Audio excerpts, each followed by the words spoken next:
So, people, this is a world premiere of Andy's new, first film, really. And so it's all very exciting.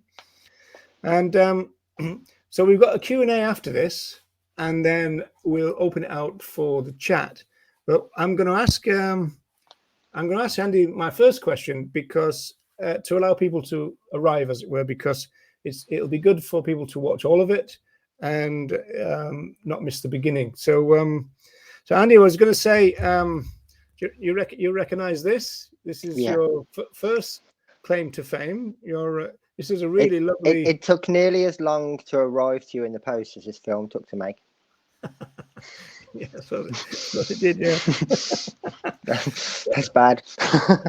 Well, I mean, I was going to ask you because I've been watching these interviews that film critics do with world-renowned filmmakers, and so I know the first question to ask, which is, so, Mr. Filmmaker, what was your motivation? Was it a lot of work, and how do you feel about the end result? And I'm assuming it was more work than this, or am I wrong? It was absolutely more work than that. Only in the sense of research alone, it was definitely more work than that. But it's been enjoyable work. It's been the thing, like, I suppose it was a subject that once upon a time I thought I knew quite a bit about until I started really looking at it and realised just how little I actually knew. There was lots of things that I hadn't really, triggered or resonated in the way that they now have. But I suppose the motivation and the inspiration came from having constant conversations with people where they felt like I was criticizing them or I was trying to, judge them in some sort of way by just trying to correct language or trying to improve the way that they were spreading the message. So I thought, well, instead of people feeling personally victimized by what I'm saying, how can I spread this to potentially everyone at once by saying, look, here's a suggestion, as opposed to you're getting it wrong. And that's where the sort of inspiration of the film came. But I think a lot of it too was I've done quite a few live streams on TikTok where I'll sort of like play one of these speeches or one of these talks, and you'd be really, really saddened to see how many people would join and see, like, say, Tom Reagan doing the Case for Animal Rights speech or whatever, and nobody would say, who's this? Who's this person? I've never heard of this person before. And it was really tragic that was the case. So I suppose it was all of those things amalgamated into one. Wow, indeed. So, yes, Wendy, and your contribution was pretty wow. But yeah, I mean, it's a shame that I could only use 11, 12 seconds of that speech, but it's brilliant.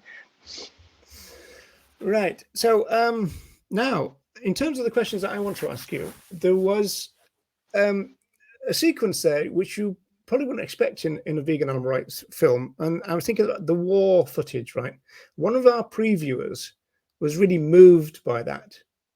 And so you kind of explain why it's there, but do you want to say a bit more because it? Yeah, sure. So a bit, I suppose it falls into the category of like things that I thought that I knew that I clearly didn't, or knew the information, shall we say, but that actual fact and what it actually means didn't really resonate until looking at this. So like when you actually take that into consideration, that everywhere around was potentially the worst. I mean, most of us have never experienced anything like what they were going through, and hopefully never will. And yet they still sought justice and peace and liberation. And it's like when you actually think about it from that sense, the idea of veganism being a diet or a trend or a fad or any of these things, it's not just stupid anymore. It's offensive, because the philosophy was always about seeking the absolute opposite to all these atrocities that they were seeing all around them, and making that comparison as how, I mean, look at it. Everything was going wrong for the most part for humans. I mean, and they still considered others. They still took non-humans into consideration. It was kind of that we want the opposite of this. What's the opposite of this? Peace. It's not diet. It's not trend. It's not, it's none of those things. It was a solution. And I think that's been forgotten. Yeah, well, I always talk sociologically about people being products of their time. And I think it's easy for us to look back at the war, its history. For us, it's Hollywood, it's films, whereas they were learning about concentration camps right there and then on their radio and all that. And it must have been a real shock. I know Watson was very kind of upset by what happened at Dresden, for example, kind of carpet bombing and all that. He almost died himself. As you say in the film, he actually lost some some friends. So yeah, very kind of powerful stuff. In terms of the actual quality of the film, I mean, you're obviously bringing in lots and lots of sources from, some archive stuff, and you've done some kind of restoration work. Do you want to talk a little bit about that?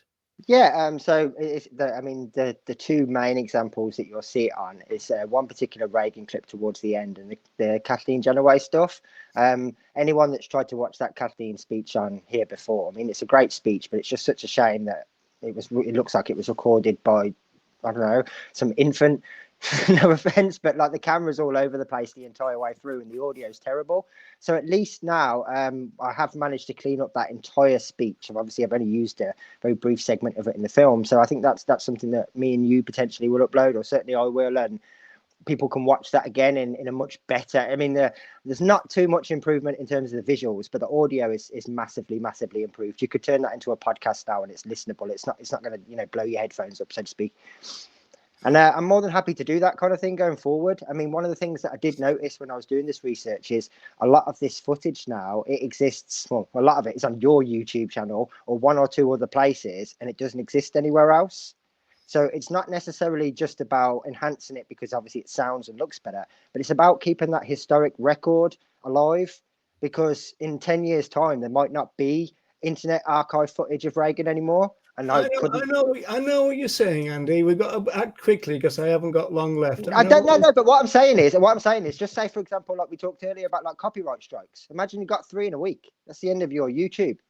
Like, seriously. So like, unless this is backed up somewhere else by other people, we're going to lose this stuff. And there was stuff, I mean, look at how difficult it was to find the 89 debate, and like how, little things like this that we feel are lost to time. I'd hate for that to happen, especially with such historic, important speeches and things like that. It would just be such a shame. So it's as much keeping the record alive as it is about enhancing it and making it better. Yeah, well, I couldn't believe it when you showed me that 89 stuff, and because I thought it was lost for about, I don't know, 20, 29, 30 years or something. So that's exactly it. And now potentially it's on your channel. I've got it unlisted just in case anything ever happens. So there's 2 more places that it's safe. And like, people are probably going to be put off re-uploading that Kathleen clip because it's so terrible quality, but it's improved. That might encourage someone else to upload it, which is another record. So it's more about just keeping all of this information alive so other people can go and watch it. And I think that kind of covers potentially, something that I'd want to address as well. I know that quite a lot of the things that flash up on the screen are fast paced. That was always the idea. It's not like I watched it back and thought, yeah, you should be able to read that slide in 3 seconds. I'm quite aware that that's not the case. I don't really want, I mean, if you want to pause the film and read things, feel free, obviously.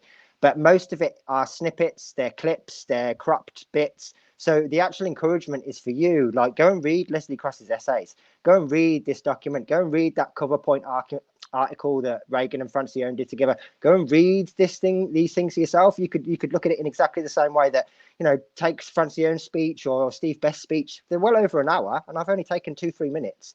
So it's the same with the document. I'm giving you a brief sample because I don't want you to just take this information and that's it. Go and do this research for yourself and realize that when you actually look at it, half the questions we get asked today, you can laugh at them when you actually know what the philosophy is and what it was based on, because they're just pathetic in comparison. But it also means that we know what we're saying, what we're talking about. We're not campaigning against cruelty. We never have been. I mean, I know that potentially that word's been used before, but it had a totally different meaning 80 years ago. We weren't talking about cruelty, i.e. take this cage and make it bigger. Those things didn't exist then. So, I'm pretty sure if they were around now, they would be against the word for exactly the same reason we are.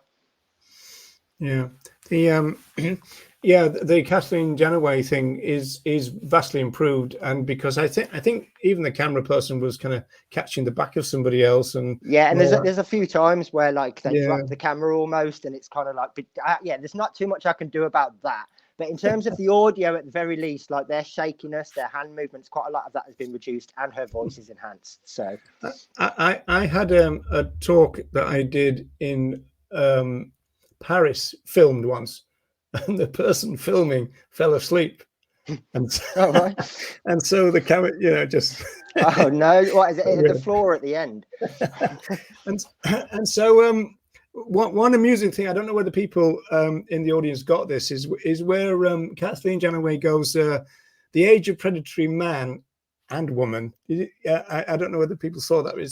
Yeah. That's quite neat. That sounds better in the more enhanced version. It's much clearer. That's one of the, because I suppose it shows a sign of the times as well, doesn't it? That, you know, that's how it always used to be. The history of man, or the origin of man. That was kind of, you know, that was just the term. So yeah, that's right. It's a humorous correction.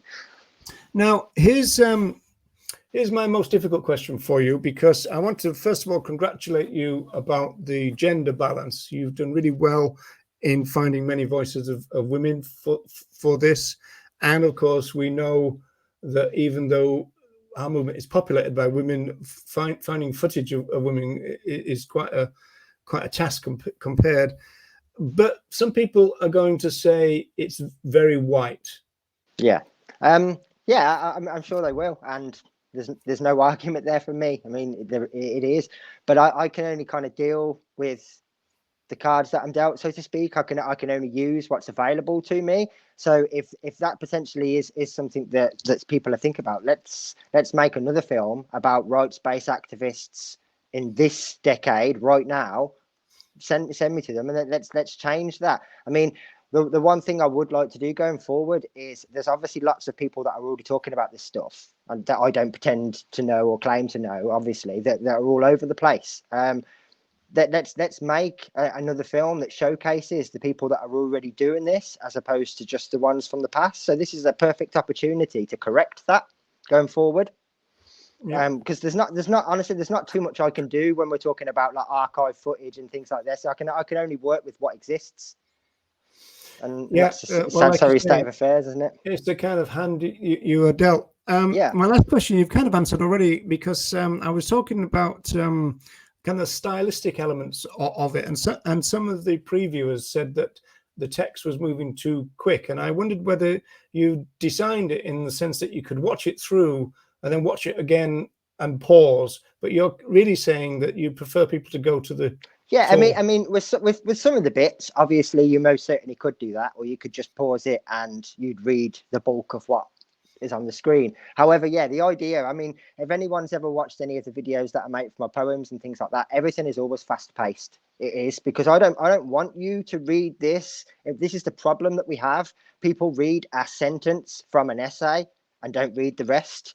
And this is why we have people that only know a tiny piece of the information instead of the big picture. So I want you to go and see that for yourself. And it's exactly the same with the clips of the thing. I don't want you to just watch 1 minute of this clip. Go and watch the speech. Go and listen to it, like in its entirety. So you've got the context, you've got everything. That's what I encourage people to do. I don't want them to get a 1 second snippet from my poem or from my video. I want them to actually go and check that for themselves.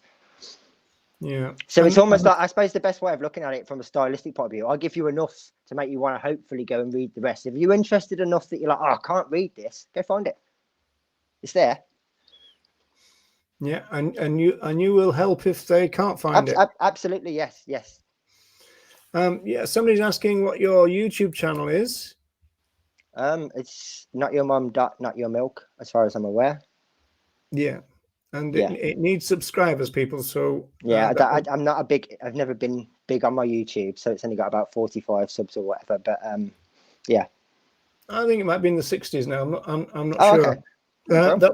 The last from me, you sent me a couple of screenshots, and I was quite shocked by it. Well, not really, but that kind of, I should be, but I wasn't. You're one of those. And you used it in the film, and you went to the PETA website and you put in a search for Tom Reagan and for Peter Singer, right? Tom Reagan, the animal rightist, and Peter Singer, who, as we see in the film, is not an animal rights advocate. And you get one result for Tom Reagan, and 117 for Peter Singer, right? And it just seems to me so bizarre that we've almost got a boycott of animal rights within the animal rights movement. It seems that way, doesn't it? Yeah, it seems that way. I mean, the one thing that I'll say in Peter Singer's defense over PETA, the group's defense, is that at least he's honest about his position. I mean, as you can see in the film, he doesn't claim to be something that he's not. It's this label that he's given. But can you imagine if that extended somewhere else? We've got the I don't know, the father of peace, who says, well, I'm not actually opposed to war as long as it's done in the right way, we wouldn't use that expression. I mean, Martin Luther King, for example, if he was against justice, he wouldn't be. No, we don't use these examples in the same way. So I don't understand how we can call him the father of animal rights when he doesn't believe in it or agree with it. It just seems really, really silly. And the fact that he'll actually try and justify why actually the use of animals is okay in certain ways makes it even more absurd. I mean, if there was no other text, if Peter Singer was the only person that ever written a book about this subject, it would still be wrong. The fact that there's way better books already that are boycotted is, well, disgraceful, to be perfectly honest. If you are listening to this and you donate money to Peter every month, that's enough of a reason alone to cancel you, as far as I'm concerned. That alone, the fact that they are actively promoting someone who thinks that using animals is okay and essentially silence someone who says the opposite. I think that's something as an organization we shouldn't ignore.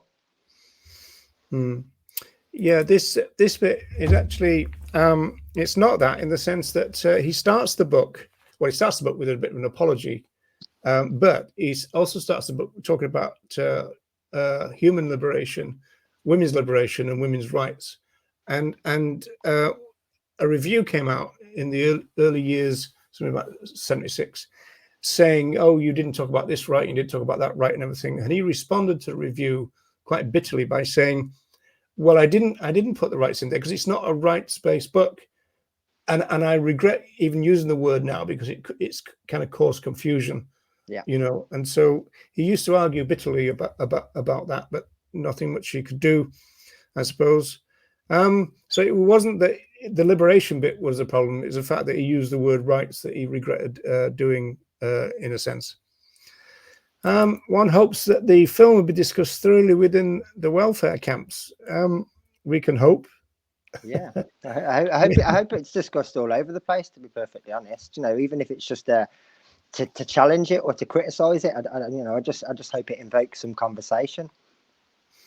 That's the idea. I'm just going back in the chat a little bit here just to see. I don't think I've missed anything. So if you want to ask a direct question right now, then type it in. And that one there is make sure that's right. This is what you were saying before, wasn't it? Really? Yeah. So it needs to be all over the kind of place. Yeah, and that's not just in talking about the videos too. I mean, there's a selected amount of places that you can find this documentation online too. So I would encourage everyone. I mean, the vast majority in fact, I think all of Leslie Cross's essays are available in a PDF. We're talking about 10 megabytes worth of data. Go and download them, keep them up just in case. It's well worth keeping this stuff. There's HTML, isn't it? And PDF, that's right. all of them. Yeah, all of this kind of stuff, honestly, for the sake of what, £4 or £5 for a USB stick, I would just back this information up, because essentially it's our job now to keep this history. No one else is going to do it. We're handing the baton on. Thanks also to Grumpy for this little tip, which is quite interesting. So I can't like it myself, that's I would. Yeah, so that would be a bit cheeky, I suppose, but no. It would be a bit narcissistic of me. Right, is there anything that we're missing here? I think we've got it all, I think. Right, well, so don't be lazy. What are you doing next? Don't know. What are we doing next? Okay. Yeah. Teamwork now.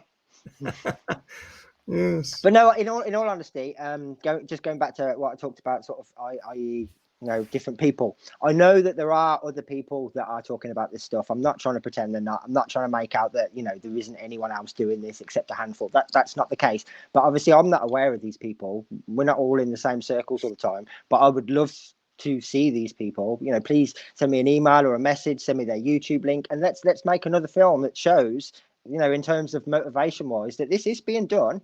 It's not just the case of the people that said it in the past and now it's all been forgotten. There are more people than I thought. In fact, no, I'd love to do that kind of follow up if that's how people feel. Send me these people, the kind of people I'd like to subscribe to and follow. But the real problem really is something that we've talked about privately. Really, is the Ooh. corporate structure of the movement. I know. Yeah, I just read that comment. Caroline, you're off. You're off the birthday card list now. I'll tell you that.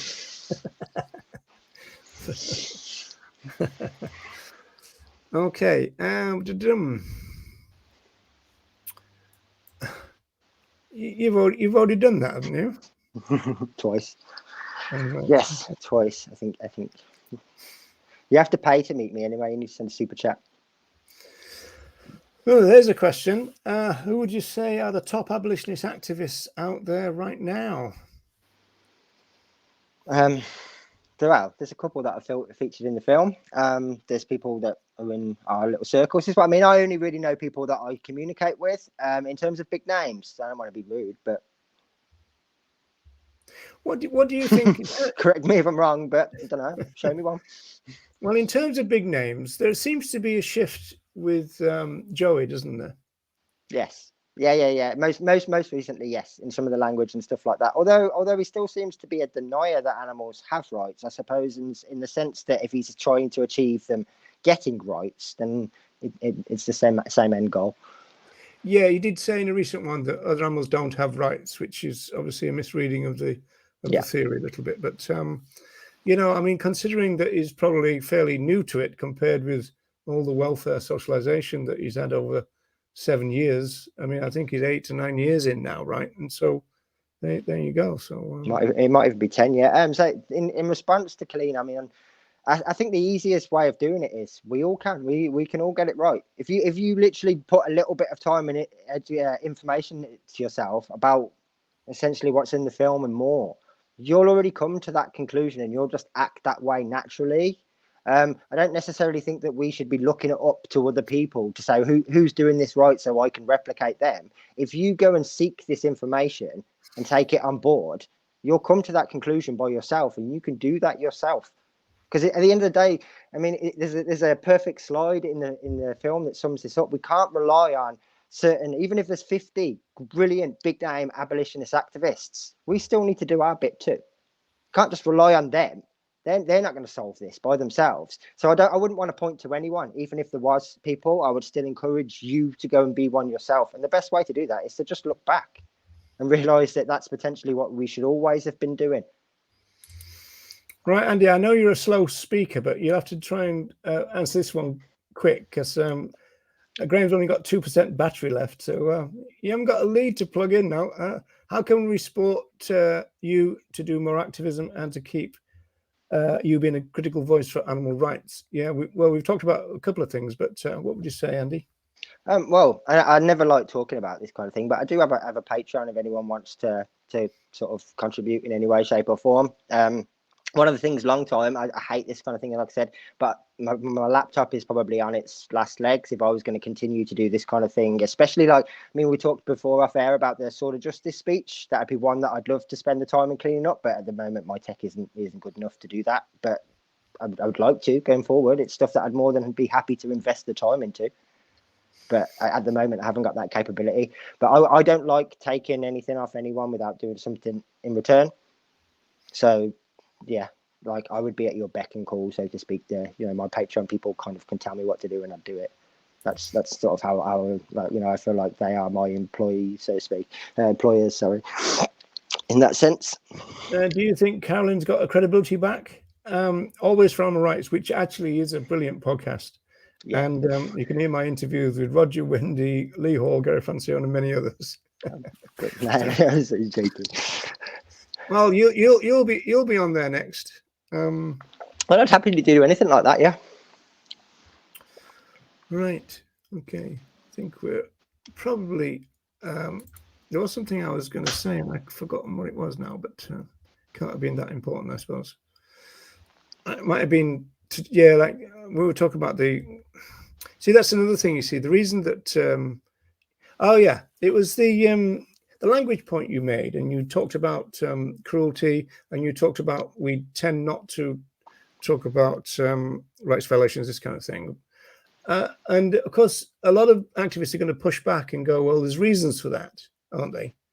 Yeah. And they often say, well, we need to speak a language that people understand. which would be answered really by Donald Watson and ripening up. But how would you answer the people who would say, what's the point of talking to them in a foreign language, as it were? Well, I suppose, and I understand the point. I do. I understand that in most people, we're talking about the general public. If you say it's a rights violation to do this versus it's cruel to do this, then most people are going to, they're going to sort of have some resonance with the cruelty over the rights violation. I get that. But imagine if we were talking about a human right, so to speak. No one would say, I'm not racist because it offends someone or because it's a bit mean to them. No one would use this language, would they? That would sound foreign. So why are we diluting it just because the species is different? Like, we wouldn't do this. It would be offensive, wouldn't it? If you were to say, I'm not against this ism because it's mean, as opposed to the fact that it's wrong, we'd criticize that language. I don't see a difference personally. Yeah. Also, people say things like we should meet people where they are, but our job is to get them somewhere else.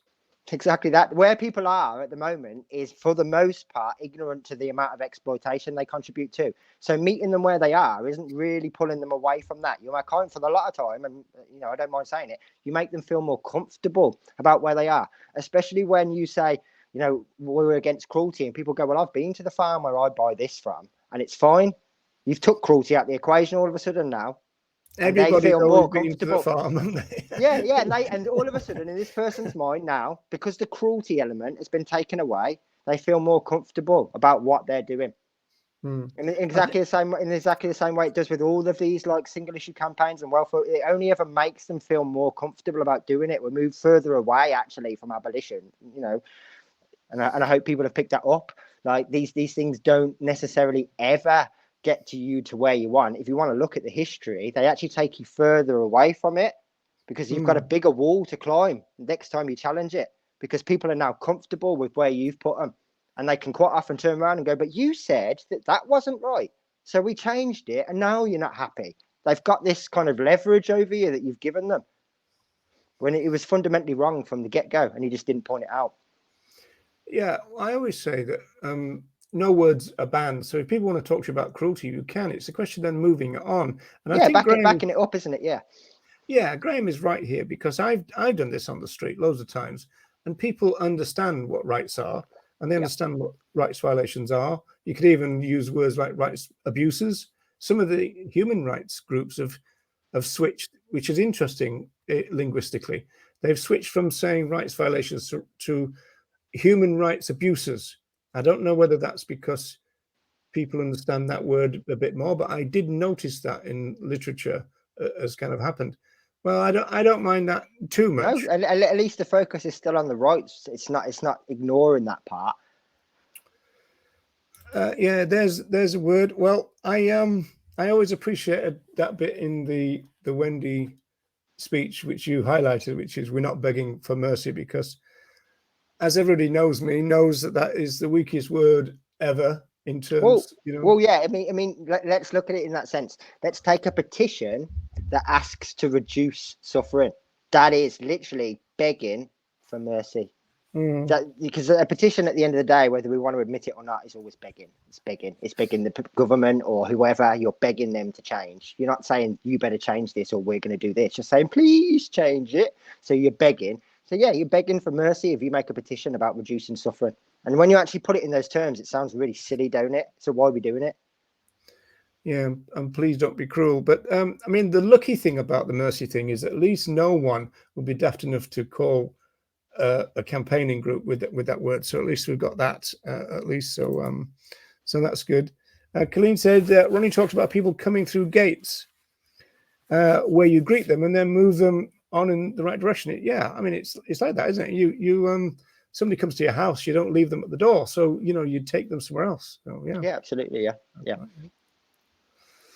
It's yeah, again, you see, the thing is, I think people who object to rights-based language actually exaggerate the problem with it, because I don't think that people really have these issues. Shame really that Jeremy Hess is not here, because Jeremy the Ape has done quite a lot of rights-based advocacy on the street, and I think a mixed bag of results, and of course you do get that, and of course it becomes a bit of a skill that you can move people on to talking, and you just have to say that. Well, of course, the a lot of people do talk about cruelty, as you've just done.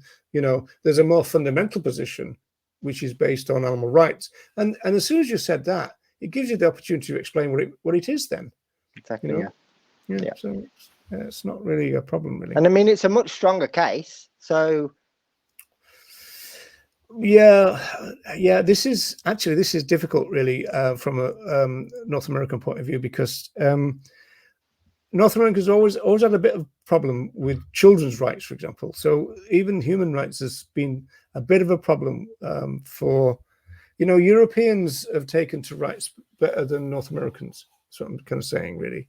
So yeah, but yeah, I mean, it'd be, I don't know. I mean, where's that going to go if people? Yeah, that's also true. Jeremy, now back in the USA, we deported him. That's what it was. So all the animal rights show people deported him. Sorry, I've just set that video to public because I forgot. I've just done it. All right. So yeah, great. So the public. So if you want to watch the video again, it's now public on notyourmum.notyourmilk. In fact, when you put that in, I think it comes up a few times. I think there's quite a few. Oh, is there?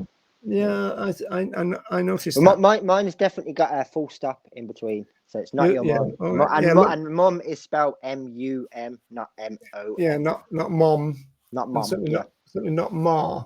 No, not ma. So, Andy, do you want to say your final words, and then we shall bid everyone adieu and thank them for watching? Yeah, just thank you all for being here. I'm quite thick-skinned. Been vegan quite a long time. So any criticism, especially constructive, anyone that wants to suggest something going forward or anything like that, please get in touch. I'm really easy to contact. I'm very approachable, and yeah, thank you for being here. I hope that it does something somewhere. If it only makes very, very, very tiny changes within a few people, then it was worth making. Yeah, well said, and again, well done in regard to the film. It's absolutely fantastic. I think everybody loved it.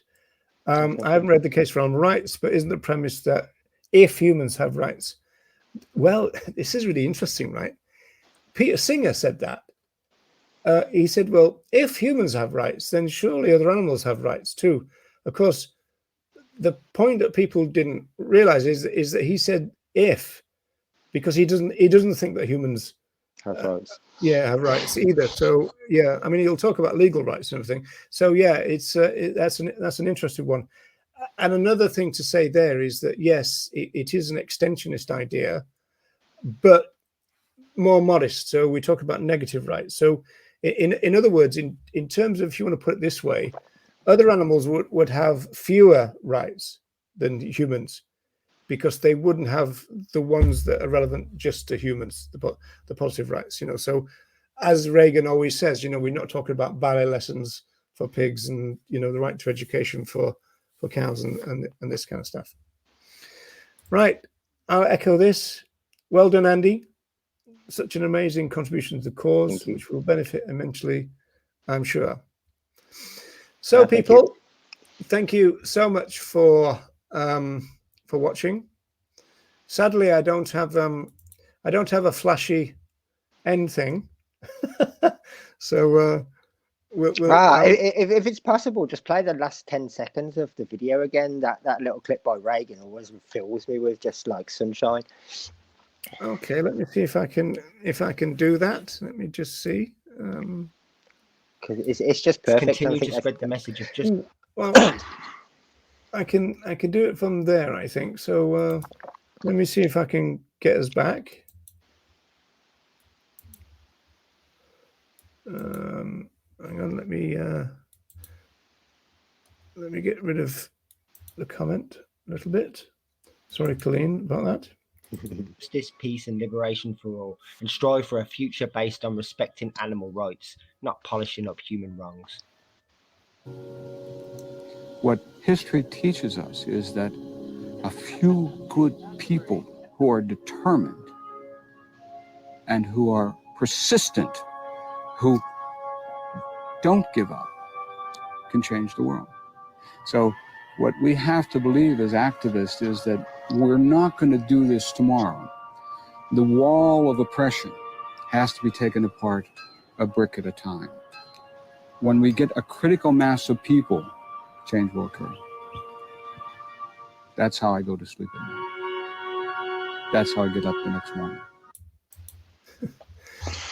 A great man, much missed. So people, Absolutely. live long Thank and you. prosper. We'll see you around. Bye Bye. for now.